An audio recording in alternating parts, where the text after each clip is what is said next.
Really good. So I want to start out, Amanda, with one of the things we've talked about on this show, and I am going to talk about it, scream, yell, until we stop these insurance companies from taking advantage of poor, unknowing people.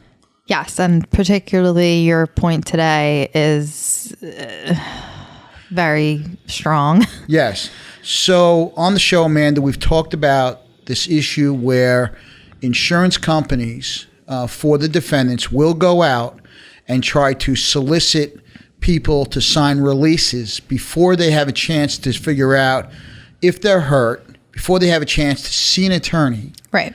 And they will get that release, not just for property damage. Unbeknownst oftentimes to people, they're signing off on their personal injuries also. Right. And so we've talked about it on the show. We've gotten up on our soapbox and we've talked about how it happens. And now it's happening even more. And I really got to tell you, there were a couple of carriers that used to do it religiously. Now it seems like there's many more carriers, and some of the biggest carriers are doing it now. And I had a client, and Amanda, you're familiar with the situation, called me just a couple of weeks ago, and they were in a serious accident. I had represented them before in another car accident some years ago. And they called me up and they explained that they were hurt, they were injured, and they were in this accident. And the first thing I asked them, and this was like 4 days after the accident, all right, well, who have you spoken to? And they said, well, the insurance company called me. I said, well, what insurance company? And it was the insurance company for the other person. I said, okay, and what did you discuss with them? Well, I was just really interested in trying to get my car assessed because my car was really damaged badly. And I said, well, did you do anything? Please tell me you didn't do anything with regard to personal injury. And they, as far as they know, absolutely didn't sign anything. Okay, now I will tell you in this situation, we had a client who English is their second language. Right.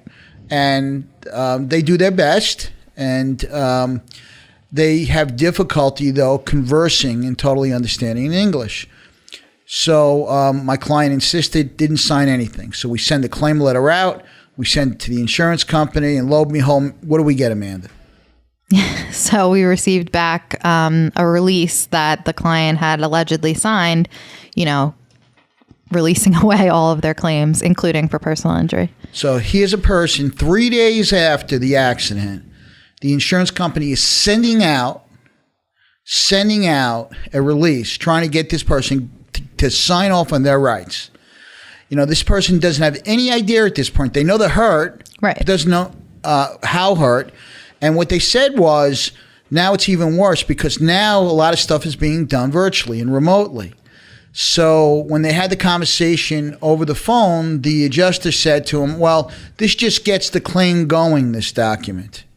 Just gets it going.